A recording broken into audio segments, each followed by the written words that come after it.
کذبت عاد المرسلین اذ قال لهم اخوهم ہود الا تتقون، اور جس طریقے سے نوح کو جھٹلایا گیا، اے محمد اپنے ایک اور بھائی کا قصہ بھی سنو، اور تمہارے ساتھ جو کچھ مشرکان مکہ کر رہے ہیں نا اس میں مایوس مت ہو جاؤ، صبر کرو، تمہارے تمام بھائی جتنے بھی انبیاء ہم نے بھیجے، جتنے بھی رسول ہم نے بھیجے، ان سب کے ساتھ یہی کچھ ہوا، تمہارے ساتھ کچھ انوکھا نہیں ہو رہا ہے۔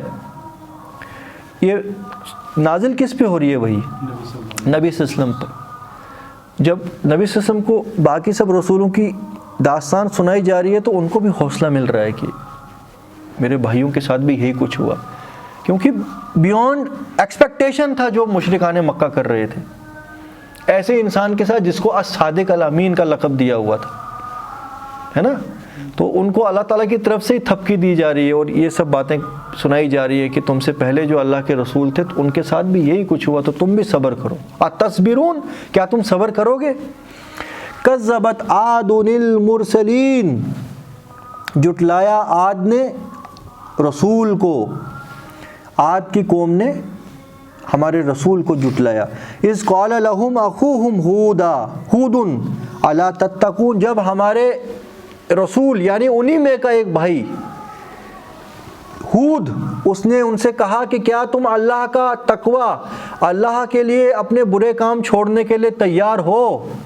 انی لکم رسول امین، بے شک میں تمہاری طرف سے بھیجا گیا ہوں ایک امانت دار رسول، میں خیانت کرنے والوں میں سے نہیں ہوں، میں جو کچھ کہہ رہا ہوں یہ میرے رب کی طرف سے نازل ہوا ہے، میں پلس اور مائنس اس میں نہیں کر سکتا ہوں، جوں کا تو میں تمہیں یہ پہنچا رہا ہوں، میں خود اس کا پابند ہوں۔ جیسے قرآن میں نبی کریم صلی اللہ علیہ وسلم کے بارے میں ایک بار آیا ہے، نبی یہ چاہتے ہیں کہ تم اس قرآن کے اندر رد و بدل کرو، تم ان سے واضح طور پر یہ بات بیان کر دو کہ ارے میں اس کو رد بدل کرنے والا کہاں ہوں، میں کیا کر سکتا ہوں، میں تو خود اس کا پابند ہوں جو مجھ پہ نازل کی گئی، اور میں اولا مومنون، میں پہلا مومن ہوں اس کے اوپر، قرآن پہ سب سے پہلے ایمان مجھے لانا ہے، پھر جا کے میں تمہیں وہ بتاؤں گا، تو میں کیا رد و بدل اس میں کروں گا، یہ قانون الہی ہے۔ تو انی لکم رسول امین فاتقوا اللہ واطیعون، تو اللہ کا پرہیز اختیار کرو اور میری اطاعت کرو۔ یہ فاتقوا اللہ جو ہے نا، اس کے اندر پورا سمندر ہے چھپا ہوا۔ دیکھو رسولوں نے، اللہ تعالیٰ بریف میں رسولوں کی دعوت یہاں فاتقوا اللہ کے اندر ہی ساری دے رہے ہیں۔ فاتقوا اللہ یعنی اللہ کے ناپسند تمام سسٹمز کو چھوڑ دو، اللہ کی نافرمانیوں کو چھوڑ دو، اللہ کی معصیت سے پرہیز کرو، اللہ کی شان میں گستاخی سے فاتقوا اللہ میں پھر پورا قرآن ہی آ جائے گا کہ اللہ کے انسٹرکشنز کیا ہیں، مگر آپ دیکھو پورے کے پورے سمندر کو کوزے میں ڈال دینا، ایک ورڈ کے اندر سارا کا سارا دین فاتقوا اللہ، اللہ سے پرہیز کرو، اور دیکھو وہ تمہیں دیکھ رہا ہے، ہمیشہ یہ سوچتے رہو کہ میں جو قدم اٹھا رہا ہوں کوئی مجھے دیکھ رہا ہو یا نہ دیکھ رہا ہو، پھونک پھونک کے قدم اٹھانا، اس کو پرہیز کرنا کہتے ہیں۔ وما اسألکم علیہ من اجری، میں تم سے کوئی اجر دنیائی طور پر، کوئی مفاد، کوئی مال، کوئی دولت نہیں چاہتا، ان اجری الا علی رب العالمین، میرا اجر تو میرے رب کے پاس ہے، تم کیا دے دو گے مجھے۔ نبی کریم صلی اللہ علیہ وسلم کو جب مشرکان مکہ نے دیکھا نا کہ اتنی آسانی سے یہ ہمارے وش میں نہیں آ رہا ہے تو لہٰذا کچھ نہ کچھ اور کرنا پڑے گا، میٹھا داؤ بھی لگانے کی کوشش کی۔ ایک ڈیلیگیشن ابو طالب کے گھر چلی گئی اور بڑے بڑے ابو سفیان بھی اس کے اندر موجود تھے، نبی کریم صلی اللہ علیہ وسلم کے ساتھ ڈیل کرنے چلے گئے اور کہنے لگے ابو طالب کو کہ اے ابو طالب ہم تیری عزت کرتے ہیں مگر تیرا جو یہ بھتیجا ہے یہ کچھ ایسی باتیں کر رہا ہے کہ جو بہت خطرناک باتیں ہیں ہم لوگوں کے لیے، تو لہٰذا ہم اس کے ساتھ الجھنا نہیں چاہتے، ہاں ہم بات کرنے آئی ہیں کہ ہم جو کچھ ہمارے پاس ہے اس میں سے سب سے بہترین چیزیں اس کو دے دیں گے، کیونکہ ہمارے جوان اس کی طرف جا رہے، فیملیاں ٹوٹ رہی ہیں، ان کے حساب سے تو ڈسٹربنس کریٹ ہو رہی ہے نا، امن تو نہیں آ رہا ہے، سمجھ رہے ہو، ان کے حساب سے امن کیا تھا، وہی غلاظت کا دریا بہتا رہے، مگر غلاظت کے دریا میں جب کسی نے بند بنا دیا وہ تو تھوڑی طغیانی پیدا ہو گئی نا، ڈسٹربنس پیدا ہو گئی نا. تو وہ ڈسٹربنس کہہ رہے تھے ڈسٹربنس ہو رہی ہے، باپ بچوں کے بیچ میں جھگڑے ہو رہے، فیملیاں ٹوٹ رہی ہیں، ہمارے بچے باغی ہو رہے ہیں، یہاں تک کہ غلام تک باغی ہو رہے ہیں. تو لہٰذا ایک کام کرتے ہیں، محمد کو ہم کعبہ کی چابیاں ہی سونپ دیتے ہیں اگر اس کو مال چاہیے. یعنی کعبہ کی چابیاں سونپنے کا مطلب کہ خزانچی بن گیا کعبہ، اور کعبہ ہی ایک اکنامیکل ہب تھا. دوسرا، ہم اس کو ہر کوئی عہدہ دینے کو تیار ہیں، اگر ہماری شورا کا یہ ہیڈ بننا چاہتا ہے وہ بھی بن جائے، اور جس عورت پہ یہ انگلی رکھے ہم اس کے ساتھ اس کی شادی کرنے کو بھی تیار ہیں. بس یہ جو یہ باتیں کرتا ہے نا، یہ بہت خطرناک باتیں ہیں، یہ ان سے جو ہے پیچھے مڑ جائے، یہ باتیں یہ کرنا چھوڑ دے. تو ابو طالب محمد صلی اللہ علیہ وسلم کے پاس چلے گئے اور ان سے ریکویسٹ کرنے لگے کہ اے میرے بھتیجے، میں نے تجھ کو بہت بچایا ان ظالموں سے، مگر میں زیادہ دیر تک تجھے نہیں بچا پاؤں گا، میں بھی بوڑھا ہو گیا ہوں، مجھے ڈر ہے کہ یہ تیرا کچھ نقصان کر دیں گے. تو پھر فرمایا کہ یہ کچھ تیرے لیے بزنس کی ڈیلنگ لے کے آئے ہیں، بزنس ڈیل کرنا چاہتے ہیں تیرے ساتھ. یہ تو کیا کوئی بات نہیں، وہ کٹ ہو جائے گا اتنا پورشن. یہ تیرے ساتھ بزنس ڈیل کرنا چاہتے ہیں. تو نبی کریم صلی اللہ علیہ وسلم نے کیا فرمایا؟ نبی کریم صلی اللہ علیہ وسلم نے فرمایا، اے چچا جان، اگر یہ سورج کو میرے ایک ہاتھ میں رکھ دیں اور چاند کو میرے دوسرے ہاتھ میں رکھ دیں، میں اب اس فریضے سے پیچھے ہٹنے والا نہیں ہوں جو مجھے میرے مالک نے سونپ دیا ہے. تو لہٰذا کیا اجر چاہتا ہے اللہ کا رسول اس سے؟ وما اسألکم علیہ من اجر ان اجریہ الا علی رب العالمین، میرا اجر تو میرے رب کے پاس ہے. اتبنون بکل ریح آیۃ تعبثون، کیا تم ہر بلندی پر بلا صورت ایک نشانی تعمیر کرتے ہو؟ یعنی کہ یہاں پہ اب وہ چیزیں آ رہی ہے کہ یہ جو عاد کی قوم تھی نا، اس قوم کو اللہ تعالیٰ نے دنیا میں بہت فائنینشلی بھی ساؤنڈ بنایا ہوا تھا، اور جسمانی طور پر بھی ان کی صلاحیت بہت زیادہ تھی.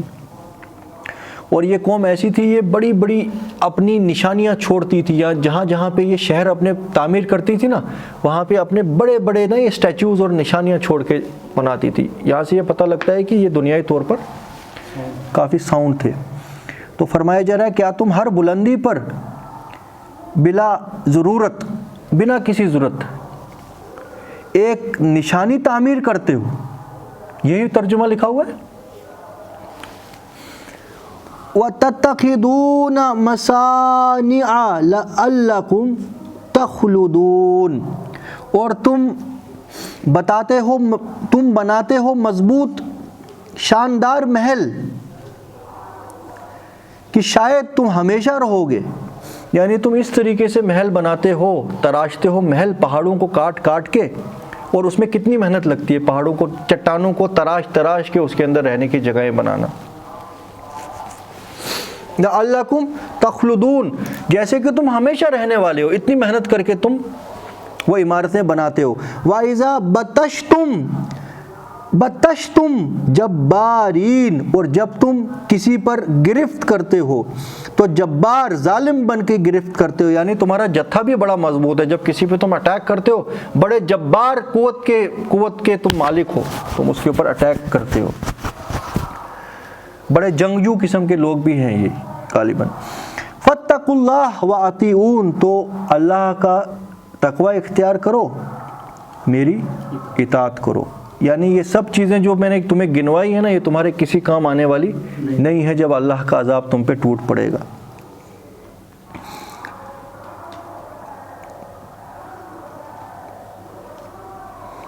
اتبنون بکل ریح آیۃ تعبثون واتقوا الذی امدکم بما تعلمون، اور اس سے ڈرو جس نے اس سے تمہاری مدد کی جو تم جانتے ہو، یعنی جو کچھ تمہیں یہ عطا کیا ہے یہ رب العالمین نے ہی کیا ہے، اس کو پہچانو اور اس کا پرہیز اختیار کرو۔ یہ جو تمہیں صلاحیتیں دی ہیں یہ اللہ کے حکموں کے حساب سے زمین میں استعمال کرو، ایکسپلائٹیشن مت کرو، جبار اور ظالم بن کے دنیا میں مت گھومو۔ امدکم بانعام و بنین، یعنی مویشی اور بیٹوں سے تمہاری مدد دی، یعنی اللہ تعالیٰ نے تمہیں دنیا کے اندر مال اور دولت اور اولاد اور جناتوں و عیون اور چشمے اور باغات عطا کیے ہیں۔ یہ کس نے عطا کیے ہیں اس کا شکر کرو، اس میں تمہارا اپنے ہاتھوں کی کوئی کمائی نہیں ہے، یہ اللہ تعالیٰ کی طرف سے تمہیں دین ہے، تو شکر گزار بن جاؤ۔ انی اخاف علیکم عذاب یوم عظیم، اگر تم باز نہیں آئے تو مجھے ڈر ہے کہ تمہیں آئے گا، تم پہ ٹوٹ پڑے گا ایک بدترین عذاب، ایک بڑے دن کا عذاب۔ ٹھیک ہے، قالوا سواء علینا اوعظت ام لم تکن من الواعظین، تو وہ کہنے لگے ہنستے ہوئے، مذاق اڑاتے ہوئے، یہ جو تو باتیں کرتا ہے نا اس کا ہم پہ کوئی اثر نہیں ہے، یہ فضول میں تو اپنا ٹائم ضائع کرتا ہے، چاہے تم ہمیں کچھ بتا یا نہ بتا، ہم ٹس سے مس ہونے والے نہیں۔ ہوتا ہے یہی حال آج بھی، جو لوگ اڑ جائیں اپنے کسی بھی باطل نظریے پہ، تم انہیں کتنی بھی اخلاص اور محبت اور یہ نا پاک دلی کے ساتھ، نیک نیتی کے ساتھ کچھ بھی بتاؤ، چاہے وہ زبان سے یہ اقرار کریں کہ تو چاہے بول یا نہ بول ہمیں کوئی اثر نہیں ہے، عملاً اور ان کی نیت اور ان کے چہروں سے یہی کچھ محسوس ہو رہا ہے کہ ہمیں تیری اس بات کا کوئی اثر نہیں۔ ان ھذا الا خلق الاولین، کی یہ جو تو باتیں بتاتا ہے یہ کچھ نہیں ہے، یہ پرانے زمانے کی باتیں ہیں جو تو کہیں سے پڑھ پڑھ کے آ کے ہمیں سناتا ہے۔ خلق الاولین، پرانے زمانے میں بھی شاید یہ باتیں کیا کرتے تھے، آج بھی کہیں گے یہی کہ 21ویں صدی میں تم کہتے ہو کہ جنت اور جہنم ہے، ذرا ایک ڈوپ لے لو پتہ لگے گا جنت کیا ہوتی ہے، کوئی ایسی گولی لے لو جو ہم لیتے ہیں دنیا کی، ذرا ایک چکر امریکہ میں مار کے آؤ تمہیں پتہ لگے گا کہ جنت کیا ہوتی ہے۔ تم یا جوتیاں پھٹکارتے پھرنے والوں، بینک بیلنس تمہارا زیرو، دنیائی طور پر تم کہیں کھڑے ہی نہیں ہو، تم یہ کہتے ہو کہ جنت اور جہنم ہے، حساب کتاب ہے، اللہ آئے گا، فرشتے ہیں، یہ ہوگا سو ہوگا، شیطان ہے۔ تمہیں جنت تو یہاں ہی ہے ہماری، تمہیں کچھ ملا ہی نہیں تو اس لیے شاید تم یہ باتیں کرتے ہو، اندر سے وہ یہی کچھ سوچتے ہیں۔ تو یہ قصے ہیں پرانے، قرآن جو پڑھتے ہو تم، یہ پرانے زمانے میں کوئی قصہ ہے وہ چل رہا ہے ابھی تک، یہی تو مطلب ہوتا ہے نا پھر اگر ماننا نہیں ہے قرآن، پھر دوسرا مطلب کیا نکلتا ہے؟ ان ھذا الا خلق الاولین، یہ پرانے زمانے کی کوئی تخلیق ہے۔ وما نحن بمعذبین، اور ہمیں کبھی عذاب آنے والا نہیں ہے۔ فکذبوہ، تو انہوں نے ثابت کر دیا کہ انہوں نے جھٹلایا۔ فاہلکناہم، تو ہم نے انہیں کر دیا ہلاک۔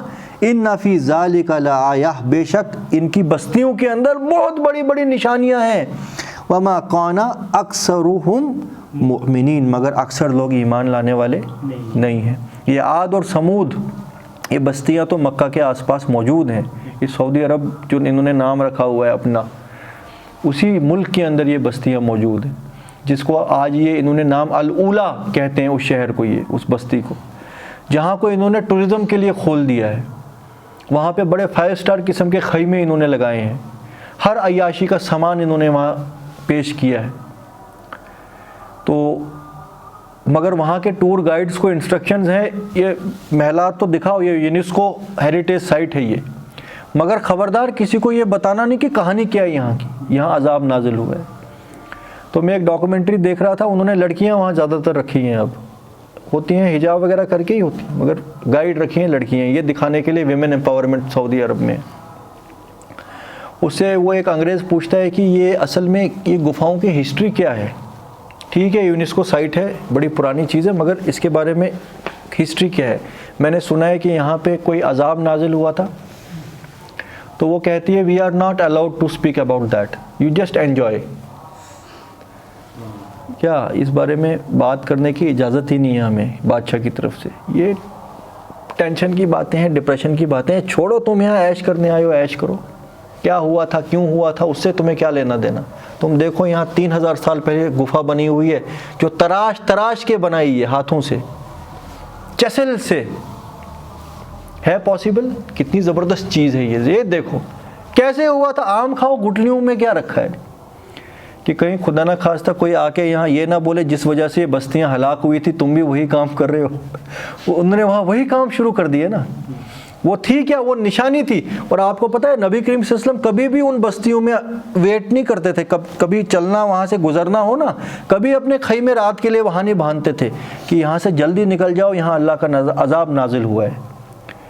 تو آج کے لوگوں نے وہاں پہ اپنے لیے ٹورزم ہب بنا دیا ہے. اللہ تعالیٰ فرما رہے ہیں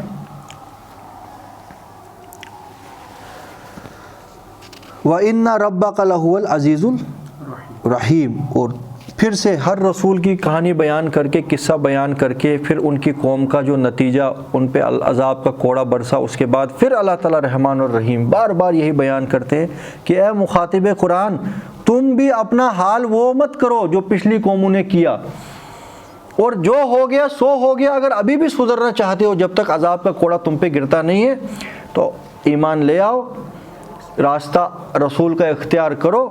تو یعنی بائی ڈیفالٹ پھر کیا ہونا چاہیے, ایمان لاؤ اللہ پر, اللہ کا پرہیز اختیار کرو اور محمد کی اطاعت کرو صلی اللہ علیہ وسلم. نیٹ رزلٹ وہی نکلتا ہے نا. تو وہی یہاں پہ وَإِنَّ رَبَّكَ لَهُوَ الْعَزِيزُ الرَّحِيمُ. بار بار یہ آیت ریپیٹ کرنے کا کیا فائدہ ہے. یہاں پہ دیکھو نا, اللہ ہر چیز حکمت کی بنیاد پر قرآن میں لے کے آتے ہیں. عزیز الرحیم, عزیز تو ہے ہی وہ غالب, تم اس کے اوپر غالب نہیں ہو سکتے ہو, مگر وہ رحمان بھی اور رحیم بھی ہے. تو اس کی رحمت کے اوپر بھروسہ کرتے ہوئے اپنے غلط راستے چھوڑ کے اللہ پر ایمان لاؤ اور اپنے وقت کے رسول کی اطاعت کرو. کذبت سمود المرسلین, اسی طریقے سے سمود کی قوم نے بھی رسول کو جھٹلایا. اذ قال لهم اخوهم صالح, جب ان کے بھائی صالح نے ان سے کہا الا تتقون, کیا تم پرہیزگاری اختیار کرتے ہو, کیا تم تیار ہو اللہ کا تقوی اختیار کرنے کے لیے.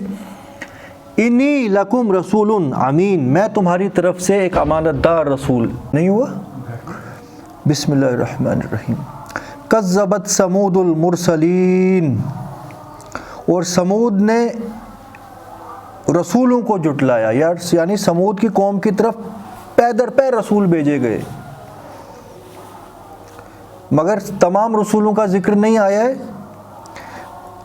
صالح علیہ السلام کا ذکر اللہ تعالیٰ نے یہاں لایا ہے. یہاں سے یہ پتہ لگتا ہے کہ جو قوم سمود تھی ان کی طرف کافی سارے رسول بھیجے گئے. ٹھیک ہے.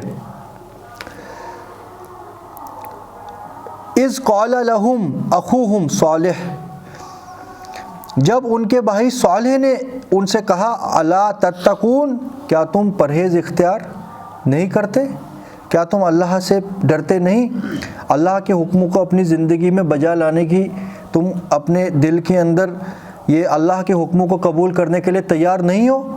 انی لکم رسول امین, میں تمہاری طرف ایک امانت دار رسول بنا کے بھیجا گیا ہوں. فاتقوا اللہ واطیعون, تو اللہ کا پرہیز اختیار کرو اور میری اطاعت کرو. دیکھو پھر سے وہی بات. یہاں سے کیا پتہ لگتا ہے, یہ دین جو ہے بہت سمپل بات ہے. کوئی لمبی چوڑی بحثیں کرنے کا مسئلہ نہیں ہے, کوئی لمبی چوڑی ڈبیٹیں اور پی ایچ ڈیاں کرنی, الگ الگ کتابوں کی زبانیں سمجھنے کے لیے اس کی لینگویج کے اوپر ریسرچ کرنا اور یہ سب کرنا کچھ نہیں ہے. یہ آپ کے سائیڈ بزنس ہو سکتے ہیں. ان شارٹ دین کا جو مفہوم ہے, دین کا جو ایک نیکٹر ہے, جو گودا ہے, وہ سمپل یہ ہے, اللہ سے ڈرو اور وقتی رسول کی اطاعت کرو. اور وقتی رسول کی اطاعت کا مطلب کیا ہے, وہ رسول تو ان کے بیچ میں وحی آنے سے پہلے بھی موجود تھا, مگر اطاعت اب کس چیز کی کرنی ہے, جو اس پہ نازل ہو رہا ہے, جو وہ تمہیں بتا رہا ہے کہ اللہ کی طرف سے نازل ہوا ہے, اس کی اطاعت کرو. وما اسألکم علیہ من اجر، تو ہر رسول کی طرح صالح علیہ السلام نے بھی یہی کچھ فرمایا کہ میں تم سے دنیائی طور پر کچھ نہیں چاہتا، ان اجری الا علی رب العالمین، میرا جو اجر ہے وہ میرے رب کے پاس ہے۔ اتترکون فی ما ہاہنا آمنین، کیا تم یہاں کی چیزیں نعمتوں میں بے فکر چھوڑ دیے جاؤ گے؟ یعنی جو تمہیں دنیا میں یہ چیزیں دی ہوئی ہیں، یہ تمہیں دی کس نے ہے؟ رب العالمین نے دی ہے، تو تم یہاں چرنے چگنے کے لیے اور ان میں عیاشیاں کرنے کے لیے تمہیں چھوڑ دیا جائے گا اور کوئی پوچھنے والا نہیں ہے؟ کیا تم یہ سمجھتے ہو؟ فی جناتوں و عیون، ان جنتوں یعنی ان باغوں میں اور ان چشموں میں، جو اللہ، یہاں سے یہ پتہ لگتا ہے کہ اللہ نعمتیں جو عطا کرتا ہے نا کسی قوم پہ، اس قوم پہ وہ اللہ کا خصوصی فضل ہوتا ہے، وہ کوئی ان کی اپنی کمائی نہیں ہوتی ہے، انہوں نے کوئی بڑے کمال نہیں کیے ہوتے ہیں کہ دنیا میں اگر کچھ کسی کو مل جائے دنیائی طور پر بھی۔ ان چیزوں کو دیکھ کے ایک انسان کو انڈیویجولی یا پوری قوم کو اللہ تعالیٰ کا شکر کرنا چاہیے کہ اللہ نے یہ کچھ ہمیں عطا کیا۔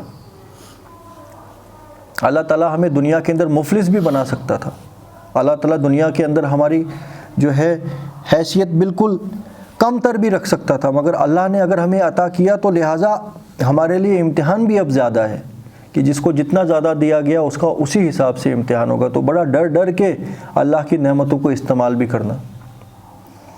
تو وَزُرُوعٍ وَنَخْلٍ طَلْعُهَا حَضِيمٌ، اور کھیتیوں میں اور نرم و نازک خوشوں والے کھجوروں میں، یعنی کہ یہ جو نعمتیں تمہیں عطا کی گئی تھی، یہ باغات، یہ چشمے، یہ کھیتیاں، یہ کھجوروں کے جو لٹکتے ہوئے یہ بڑے بڑے گچھے، کیا تمہیں لگتا ہے کہ یہ تمہاری اپنی کمائی ہے اور یہ تمہاری اپنی محنت کا پھل ہے؟ یہ سب اللہ کی دین تمہارے لیے ہے، تو اس پہ اللہ کا شکر کرو۔ اور اللہ کے شکر کرنے کا کیا مطلب ہوتا ہے؟ ایک تو فضول خرچی مت کرو، اور تمہارے اوپر دوسروں کے حق ہیں وہ حق بھی ادا کرو جو تم سے کم تر ہے۔ زبان سے بھی شکر کرو اور عملاً بھی شکر کرو۔ عملاً شکر کرنے کا کیا مطلب ہے؟ تم سے جو کم تر ہے اس تک بھی پہنچو، خالی اپنا پیٹ بھرنے کا مت سوچو، کسی اور کا بھی سوچو۔ وہ وہی سوچ سکتا ہے کہ جس کو اللہ کا ڈر ہو، جس کو پتہ ہے کہ مجھے ایک دن جواب دینا ہوگا اللہ تعالیٰ کو ہر چیز کا، ایک ایک لمحے کا، ایک ایک نعمت کا۔ آپ کو پتہ ہے یہ حدیث ہے، ایک دن غالباً مدینہ کا ہی یہ قصہ ہے، کھانے پینے کا بھی جو سامان تھا وہ بڑا لمیٹڈ ہی ہوا کرتا تھا۔ عام لوگوں کے گھر میں تو چلو وہ لوگ اپنا جو سامان تھا وہ اپنے لیے کچھ نہ کچھ سمیٹ کے بھی رکھتے ہوں گے کل کے لیے بھی، مگر جو اللہ کے بندے تھے، جیسے خود نبی کریم صلی اللہ علیہ وسلم اس قوم میں موجود تھے، وہ تو اپنا کل کا مت سوچتے تھے، جو کچھ تھا اپنے فیملی کے لیے وہ صرف کر کے ڈمپ کر کے رکھنے والے تو نہیں نہ تھے، وہ اللہ کے راستے میں صدقہ کرتے تھے، کیونکہ سوکھا چل رہا تھا، فیمائن چل رہا تھا۔ کیسے ان کا دل مانتا ایسے شخص کا کہ میں اپنے لیے 2 دن کے لیے سرمایہ رکھوں اور میرا پڑوسی جو ہے وہ بھوکا ہو؟ تو جس نے آج دیا ہے وہی کل بھی دے گا، ایمان والا تو ویسا ہی ہوتا ہے۔ تو کھانے کے لیے گھر میں نبی کریم صلی اللہ علیہ وسلم کے گھر میں کچھ بھی نہیں تھا، اور بڑا پیٹ میں درد سا محسوس ہو رہا تھا، یعنی بھوک کی وجہ سے بے چینی سی ہو رہی تھی۔ اب تھے تو انسان ہی، تو یہی کچھ اس وقت ان کی کنڈیشن تھی، تو وہ اپنے دوست کے پاس حضرت ابو بکر صدیق کے جو ہے گھر پہ جاتے ہیں کہ شاید وہاں کچھ کھانے کو مل جائے۔ ابو بکر صدیق کا بھی وہی کچھ حال، تو جب انہوں نے ابو بکر صدیق کا وہی حال دیکھا کہ یہ بھی آج کچھ اس کی کنڈیشن بھی ٹھیک محسوس نہیں ہو رہی ہے، تو نہ تو انہوں نے ان کو یہ بھی نہیں بول پائے کہ کچھ کھانے کے لیے ہے، جبکہ وہ جگری دوست بھی ہیں ان کے اور رشتہ دار بھی ہیں، کہ اگر میں اس وقت یہ کہہ دوں ہو سکتا ہے کہ یہ تھوڑا شرمندہ ہو جائے کیونکہ اس کے پاس کچھ نہیں ہے۔ تو یہ کرتے کرتے انہوں نے پلان کیا، پھر شاید بات ہو گئی ہوگی کہ میں بھی بہت بھوکا ہوں، تو چلو عمر کے پاس چلتے ہیں، شاید عمر کے پاس کچھ نہ کچھ مل جائے۔ تو حضرت عمر کی بھی کنڈیشن وہی، وہ حال کہ پیٹ پہ پتھر باندھنے والا حال ہو۔ تو پھر نبی صلی اللہ علیہ وسلم نے اپنے ساتھیوں کا جب یہ حال دیکھا، تو پوری روایت تو مجھے یاد نہیں ہے، وہ اپنے ایک صحابہ کے گھر چلے گئے کہ جس کے پاس کافی باغات تھے، کافی امیر تھا وہ۔ تو وہاں دروازہ کھٹکھٹاتے ہیں، تو وہ جیسے ہی باہر آتا ہے وہ ہکا بکا رہ جاتا ہے، اللہ کے رسول میرے گھر میں آ رہے ہیں، یہاں اچانک سے یہ کیا، اللہ کی کیا رحمت ہو گئی کہ یہ میرے گھر پہ آ گئے۔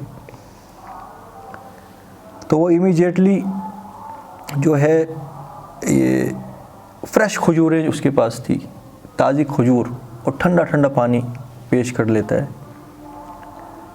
یہ کہتے نہیں ہیں، فرماتے نہیں ہیں کہ ہم بھوکے ہیں۔ اب آبویسلی مہمان نوازی، محمد صلی اللہ علیہ وسلم کسی کے گھر گئے ہوئے ہیں اور ان کے سب سے جو بیسٹ فرینڈس حضرت ابوبکر صدیق اور حضرت عمر رضی اللہ عنہ، یہ سارے ایک ساتھ گئے، تو اس کے لیے تو یہ عید ہو گئی۔ تو وہ جلدی سے جلدی حکم دے دیتا ہے، اپنے گھر میں کافی امیر تھا، کہ بکری بھی ذبح کر لو ایک۔ تو نبی صلی اللہ علیہ وسلم فرماتے ہیں کہ ذرا دھیان رکھنا کوئی دودھ والی بکری ذبح نہ کرنا، یعنی کہ جو دودھ دیتی ہے وہ ذبح نہیں۔ یہاں سے یہ بھی پتہ لگتا ہے دودھ والے جانور کو ذبح نہیں کرنا چاہیے، حرام نہیں ہے مگر پسندیدہ شے نہیں ہے۔ تو مطلب اس حال میں بھی یہ یاد ہے کہ اللہ تعالیٰ کا جو حکم کتنا، یہ مطلب آپ سمجھو نا، یہ کوئی گناہ نہیں تھا، بالکل بھوکے تھے، دودھ والا جانور بھی ذبح ہو سکتا ہے۔ نبی کریم صلی اللہ علیہ وسلم سے اہم شخصیت کون ہے اس وقت پورے دنیا میں، مگر اتنا چھوٹے سے چھوٹی چیز کا بھی خیال رکھا گیا ہے اس حال میں بھی، کہ دھیان رکھنا کوئی دودھ نہ دینے والی بکری ہو، کیونکہ دودھ دینے والی بکری جو ہے وہ آگے کافی مہینے تک نرش کر سکتی ہے لوگوں کو۔ سوکھا پڑا ہوا ہے نا، گوشت کیا ہے آج 2 دن میں ختم، مگر جو دودھ دینے والی ہے وہ پروٹین کا ایک سورس ہے، تو وہ تو دودھ دیتی رہے گی نا کافی دیر تک۔ اور اس بکری بھی ہوں گے، وہ کیا پئیں گے اور کھائیں گے، تو کیسے رہیں گے۔ ادھر ایک ہی چیز میں ڈیٹیلز دیکھو نا کتنی ہے اگر ہم ڈیپلی سوچیں۔ اور آگے سوکھا پڑا ہوا ہے، ان بکریوں کو اگر دودھ نہیں ملا وہ بھی ہو سکتا ہے مر جائے، ان کو بھی ذبح کرنا پڑے، تو ہمارے علاقے میں بکریوں کی بھی تعداد کم ہو گئی، تو ہو سکتا ہے یہ جو ہے اس کے پاس بھی اتنا سورس نہیں ہو آج کہ میرے لیے بکری جو ہے انویسٹ کر سکے۔ تو وہ ساری چیزیں اپنی جگہ، مگر بہرحال اللہ تعالیٰ نے ان کے لیے وہاں سے رزق کا ذریعہ بنا دیا تھا، اس وقت ان کو کھانا تھا وہاں، تو اس نے ایک بکری ذبح کی، اور یہ کندھے کا پورشن نبی کریم صلی اللہ علیہ وسلم کو بہت پسند تھا، شولڈر کا، جو شولڈر ہوتا ہے نا، یہ کیا کہتے ہیں اس کو، یہ جو ران کا اوپر والا حصہ، یہ والا گوشت نبی کریم صلی اللہ علیہ وسلم کو پسند تھا، وہ ان کے لیے پیش کیا گیا۔ تو نبی کریم صلی اللہ علیہ وسلم نے سب سے پہلے تو کھجوریں اور ٹھنڈا پانی وہ پی رہے تھے، پتہ نہیں کتنے دن کا پھاقہ ہے، تو مگر وہ کھجور کھانے سے پہلے وہ ابوبکر صدیق اور حضرت عمر کو فرماتے ہیں کہ اے عمر اور ابوبکر، اللہ کا شکر کرو اور خیال رکھو یہ وہ نعمتیں ہیں جن کے بارے میں تمہیں پوچھا جائے گا۔ اتنی دن کے بھوکا ہونے کے باوجود جو کھجور ان کو نصیب ہوئے ہیں اس وقت اللہ کی مرضی سے، اس کا بھی شکر کہ یہ جو ہے حساب لیا جائے گا، یہ جو یہ نعمت ہے اس وقت، اس کا بھی حساب ہوگا۔ تو جن کو انلمیٹڈ ہیں اور وہ اس میں غرق ہیں اور مستی میں مگن ہیں، عیاشی میں چور ہیں، ان کا کیا حال ہوگا۔ اللہ دنیا کا سب سے اسپیشل انسان ہے، ان کے جیسا کوئی شخص نہیں ہے، پوری دنیا کی ویلیو نہیں ہے جو محمد صلی اللہ علیہ وسلم کی ویلیو ہے کہ نہیں۔ وہ چند کھجوریں نوش کر رہے ہیں، ٹھنڈا پانی، پتہ نہیں کتنے دن بھوکے ہو کے، پوری زندگی اللہ کے راستے میں قربان کرنے کے بعد پھر بھی اتنا احساس ہے کہ جبکہ کتنی مائنیوٹ چیز ہے وہ ایک کھجور، وہ خود نبی کریم صلی اللہ علیہ وسلم کی شان جو ہے اس کے سامنے، تو مگر آپ دیکھو اللہ کے بندے کیا ہوتے ہیں۔ تو اتنی دیر میں وہ باتیں کر رہے تھے، تو وہ کندھے کا پیس روسٹ ہو کے آیا، تو سب نے مل کے کھایا اچھی طرح مطلب سیٹسفائڈ, اللہ تعالیٰ نے اس میں برکتیں ڈال دی. تو پھر نبی کریم صلی اللہ علیہ وسلم نے ایک پارسل پیک کروایا, تو کہا کہ عائشہ کو بھی یہ دے دو, کہ عائشہ کو بھی کئی دن کا پھاقہ ہے, عائشہ کو پہنچا دو یہ چیز. تو یہ نعمتیں جو اللہ تعالیٰ نے دی ہوتی ہیں نا, یہ اللہ کا کرم ہوتا ہے. یہ کوئی کسی کا کوئی ایسا طوفان آدمی نہیں ہے دنیا میں کہ جو ایک بیج بھی خود اگا سکے. اگر تمہیں اللہ تعالیٰ کی طرف سے کوئی نعمت دی ہے اس کا شکر ادا کرو.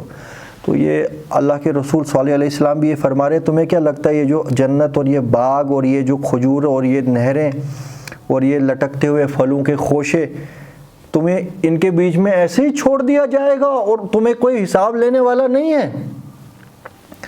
وَتَنْحِتُونَ مِنَ الْجِبَالِ بُيُوتًا فَارِحِينَ, اور تم خوش ہو کر پہاڑوں سے گھر تراشتے ہو. جو میں آپ کو بتا رہا تھا ابھی کہ وہ جو اب جب ٹائم ملے گا دیکھ لینا, وہ عاد اور سمود کی بستیوں کی جو گفائیں ابھی تک موجود ہیں, بڑی بڑی چٹانوں کو تراش کے وہ بناتے ہیں. آج بھی لوگ سمجھ نہیں پا رہے ہیں کہ یہ چٹانیں کیسے تراشی گئی ہیں, کیونکہ اتنے ہزار سال پہلے تو یہ مشینری نہیں تھی کہ یہ بنا سکے. تو ان کو دنیا میں اللہ تعالیٰ نے طاقتور اور دماغ والا اور صلاحیت بھی دی تھی, اور دنیائی ریسورس بھی کافی دیا تھا. فَاتَّقُوا اللَّهَ وَأَطِيعُونَ, تو اللہ سے پرہیز اختیار کرو, اللہ سے ڈرو اور میری اطاعت کرو. وَلَا تُطِيعُوا أَمْرَ الْمُسْرِفِينَ, اور حد سے بڑھنے والے, اپنی لمٹس کراس کرنے والے جو لوگ ہیں ان کی بات مت مانو. یہ کون ہوتے ہیں لمٹس کراس کرنے والے؟ انہی قوموں کے ملا اور لیڈرز اور ایلیٹ کلاس کے لوگ. عوام جنتا انہی کو دیکھ کے آئیڈلائز کرتی رہتی ہے کہ یار یہ ہے نا اصل زندگی. انہی کو سلوٹ مارتے ہیں, انہی کو سلامیں کرتے ہیں کہ ہم بھی ایسے ہی ہونے چاہیے, چاہے کوئی دنیائی طور پر عہدہ ہو, اکنامکلی کوئی ساؤنڈ ہو یا کچھ ہو, انہی کے حساب سے یہ چاہتے ہیں کہ ہم بھی جی ایسے ہی بنیں. تو یہ ان کو یہی انسٹرکشن ہے. اور ان کو کیا انسٹرکشن ہے؟ تا قیامت ہر انسان کو انسٹرکشن ہے جو قرآن کا مخاطب ہے. وَلَا تُطِيعُوا أَمْرَ الْمُسْرِفِينَ, حد سے بڑھنے والوں کی بات مت مانو, ان کی اطاعت مت مانو, ان کے نقش قدم کو آئیڈل مت سمجھو. الَّذِينَ يُفْسِدُونَ فِي الْأَرْضِ وَلَا يُصْلِحُونَ, یہ کون ہیں مسرفین, حد سے بڑھنے والے جو زمین کے اوپر فساد برپا کرتے ہیں اور اصلاح نہ کرنے دیتے ہیں نہ خود کرتے ہیں. سمجھ رہے ہو یہاں پہ کتنی امپورٹنٹ ڈیٹیل آ گئی ہے. جو حد سے گزرنے والے, اللہ کی نافرمانیاں کرنے والے, اللہ کے حکموں کے حساب فیصلے کرنے والے, اللہ کے حکموں کی جو ہے اگینسٹ لا فریم کرنے والے, جس سے دنیا میں کیا پھر حد سے جو بڑھے گا وہ دنیا میں کیا کرے گا؟ فساد, جو کہ مچاتے ہیں فساد فی الارض ولا یصلحون, اور نہ تو خود اصلاح کرتے ہیں نہ تو اصلاح کرنے دیتے ہیں. قالوا انما انت من المسحرین, یہ کہنے لگے کہ صالح تو کچھ نہیں ہے مگر ایک جادوگر.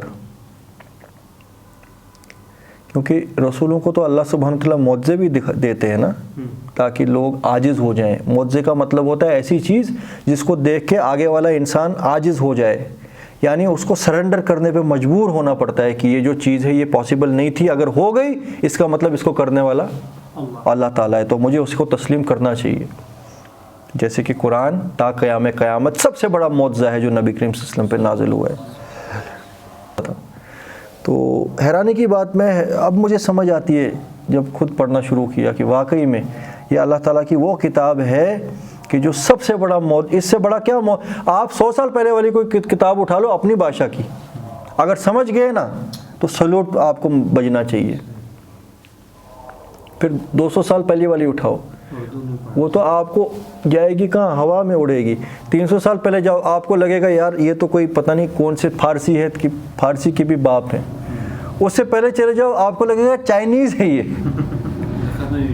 لکھت میں پڑھت میں بھی ایسا محسوس ہوگا کہ یہ اس دنیا کی ہی نہیں ہے. 200-300 سال تو 1400 سال پہلے کی جو ہوگی وہ کیسی ہونی چاہیے ہے. مگر یہ کتاب اللہ ہے, جتنی فریش اس وقت تھی اتنی فریش آج ہے. یہ اس کے اندر کوئی بھی ایسی چیز پیدا نہیں ہوئی کہ جو انسان کی سمجھ کے باہر ہو یا کچھ آؤٹ آف یونیورس محسوس ہو. تو یہ ہے اللہ تعالیٰ کا معجزہ، یہ اللہ کا زندہ معجزہ ہے، تو جو قیامت تک معجزہ رہے گا اس دنیا میں۔ باقی رسولوں کے معجزے اس وقت کے لیے تھے، جیسے ابھی ہم آگے پڑھیں گے۔ تو وہی معجزے صالح علیہ السلام نے دکھائے، اور لوگ کہنے لگے کہ تو ایک جادوگر ہے، سحر زدہ۔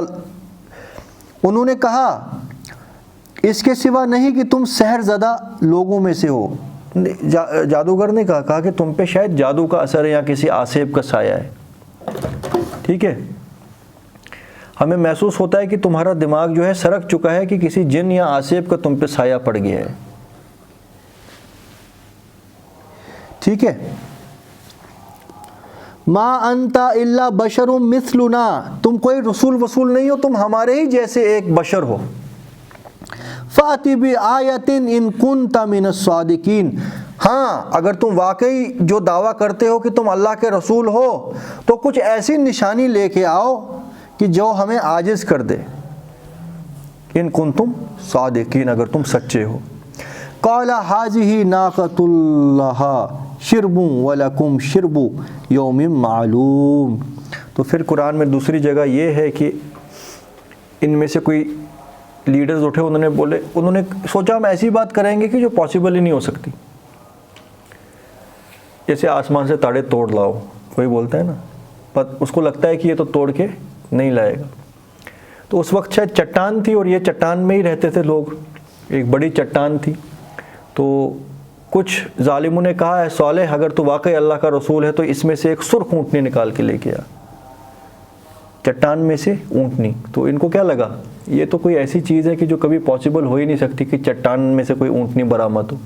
یہ تو اس وقت اگر یہ بھی کہہ دیتے کہ چاند کے 2 ٹکڑے کر وہ بھی ہو ہی جاتا ہے نا، سورج کے 2 ٹکڑے کر وہ بھی ہو جاتا، مگر ان کا 2 دہلے کا دماغ تھا، ان کو اونٹنی بڑی شاید محسوس ہوتی ہوگی اور چٹان بڑی شاید، کیونکہ اس کو تراشتے ہوئے ان کو نانی یاد آتی تھی نا۔ تو اس وقت اگر یہ بولتے کہ زمین اور آسمان مل جائیں وہ بھی غالباً ہو جاتا، پھر ٹھیک ہو جاتا، مگر معجزہ تو دکھایا جائے۔ جیسے شق القمر کے بارے میں بہت انٹرسٹنگ ڈیٹیلز ہیں، ابھی آگے ہم پڑھیں گے، اس کے بعد ڈسکس کریں گے۔ تو کہا کہ اونٹنی نکال کے لے کے آ، وہ بھی بالکل سرخ اونٹنی، ہٹی کٹی۔ تو انہوں نے سوچا کہاں نکلے گی چٹان میں سے اونٹنی، تو مگر اللہ کا حکم ہوا، قال هذه ناقۃ لها شرب ولکم شرب یوم معلوم۔ تو یہ رہی اللہ کی اونٹنی، یہ اب اونٹنی تو آ گئی، تمہاری شامت جو ہے وہ شروع ہو گئی، مگر یہ کوئی عام اونٹنی نہیں ہے۔ هذه ناقۃ لها، یہ تمہاری اونٹنی ہے جو تمہاری طرف بھیجی گئی ہے، شرب لکم وَلَكُمْ شِرْبُ يَوْمٍ معلوم۔ تو اب جس بھی قوم کو واضح دلیل دکھا دی جائے نا اس طریقے کا معجزہ، اس قوموں کی پھر الٹی گنتی شروع ہو جاتی ہے، اس کے بعد اگر وہ پھر نہیں مانے تو عذاب نازل ہو جاتا ہے۔ تو انہوں نے خود اپنے لیے وہ عذاب مانگا، کیونکہ اب واضح دلیل دیکھنے کے بعد بھی اگر نہیں مانتے ہیں تو پھر کیا بچتا ہے؟ چلو غیب کے معاملے میں اللہ تعالیٰ بینیفٹ آف ڈاؤٹ دے دیتے ہیں اور موقع، مگر جب آنکھوں کے سامنے سب کچھ دیکھ لیا تو اب بھی پلٹ گئے، تو اس کا مطلب تم واقعی بہت ظالم اور بہت بدبخت اور بہت متکبر اور شیطان کے مرید ہو۔ تو ایک جگہ آیا ہے ناقۃ اللہ، یہ ہے اللہ کی اونٹنی، یہاں پہ ناقۃ اللہ شرب ولکم شرب یوم معلوم۔ تو لہٰذا اب اللہ کا امتحان تمہارے لیے شروع ہو گیا۔ جن کنویں سے تم پانی پیا کرتے تھے وہ کنویں اب تمہارے لیے ممنوع کر دیے گئے، ایک دن یہ اونٹنی پیے گی اور اس کے بعد چند دن تمہارے لیے وہ پانی ان کنویں سے برآمد تم کر سکتے ہو۔ انہوں نے نشانی مانگی نا، تھوڑا امتحان بھی ٹف ہو گیا ان کے لیے۔ مطلب یہ کہ اب ان کو ویٹ اینڈ واچ کر کے دیکھا جائے گا کہ یہ اس حکم کے اوپر پورے اترتے ہیں کہ نہیں، کیونکہ ان کو پیاس لگے گی، وہ یہ گدھوں کی طرح دوڑیں گے کنویں کی طرف، اور اگر اس دن اس اونٹنی کا پانی پینے کا دن ہوا، اللہ تعالیٰ کی شریعت کے اندر یہ حکم آ گیا کہ جس دن اونٹنی پانی پی گی اس دن تم نہیں پی سکتے، اور اونٹنی کا دن معین کر دیا گیا، ڈکلیئر کر دیا گیا، اور پھر چند دن تمہارے لیے ہوں گے، اس دن تم اونٹنی کو نہیں آنے دینا۔ آپ یہ سمجھ رہے ہو کہ یہ دیکھو، نہ اللہ کو اونٹنی سے کوئی لینا دینا ہے نہ پانی سے، یہ خالی امتحان ٹف کر دیا گیا ان کے لیے، کہ کیونکہ نشانی دکھائی، پہلے ان کے لیے امتحان غیب کا تھا، اب امتحان ان کے اپنی جو انہوں نے ریکوائرمنٹ مانگی وہ دکھا دی گئی، یہاں سے امتحان پھر ٹف کر دیا گیا۔ ریگستانی علاقہ ہے نا، وہاں پہ پانی جو ہے ان کو ہے، ہاں قوم سمود۔ تو جب وہ اب حکم ہوا کہ ایک دن اس کا پانی پینے کا وقت ہے، اس دن تم کنویں کے آس پاس نہیں پھڑکنا، اور پھر ایک دن یا چند دن تمہارے لیے ہیں، اس دن چاہے تو تم اسے پانی نہ پینے دینا۔ اور اللہ تعالیٰ اب ان پہ یہ حجت پوری کر رہے تھے، کیونکہ انہوں نے تو ماننا تھا نہیں، یہ تو سیدھے نہیں کچھ مانتے تھے، تو ابھی تک تو مانگا کچھ نہیں تھا ان سے، کوئی کمپرومائز ان کو نہیں کرنا پڑ رہا تھا، تو اب پانی کے اوپر کمپرومائز، اب جو ہے انہوں نے تو رکنا ہی رکنا تھا، اور اللہ کو پتہ تھا انہوں نے کیا کرنا ہے، تو اس وقت پھر اللہ کا عذاب نازل ہوا۔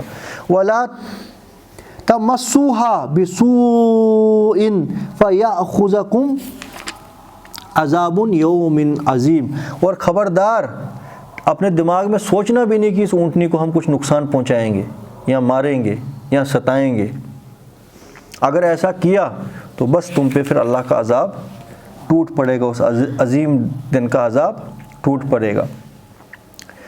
قرآن میں ایک دوسری جگہ آتا ہے کہ ایک جبار اور ایک گدھا، دیکھو قوم کے اندر الگ الگ قسم کے لوگ ہوتے ہیں نا، ایک بالکل جاہل اور گدھا قسم کا آدمی تھا، جبار اور جاہل قسم کے لوگ جو ہوتے ہیں نا کچھ قوم میں، ایک ہوتے ہیں نا بڑا دماغ لگا لگا کے وہ کام کرتے ہیں پکڑے نہ جائیں، ایک ہوتے ہیں بڑے جی بہادر بنتے ہیں، باقی قوم بھی ان کا مذاق ہی اڑاتی ہے، مگر ان جاہلوں کو وہ آگے چھوڑ دیتی ہے کہ یہ کام کر دے گا۔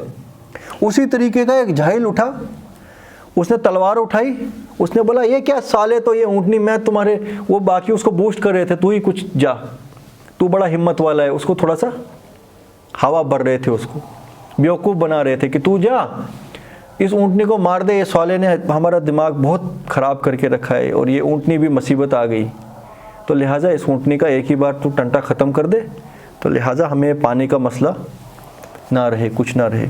تو وہ بھی اٹھ گیا جاہل۔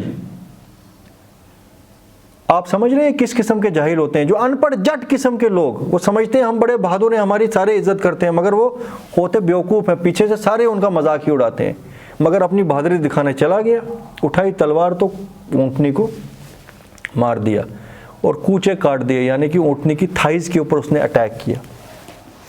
فَعَقَرُوهَا فَأَصْبَحُوا نَادِمِينَ، پھر انہوں نے اس کی کوچیں کاٹ دی، بس پشیمان رہ گئے۔ تو جیسے ہی کوچے کاٹ دی، ان کو 3 دن کی ڈیڈ لائن دے دی گئی۔ قرآن میں دوسری جگہ آتا ہے کہ اے صالح، اب اس قوم کے پاس 3 دن کا وقت، ان کی سٹاپ واچ جو ہے 3 دن کی شروع ہو گئی۔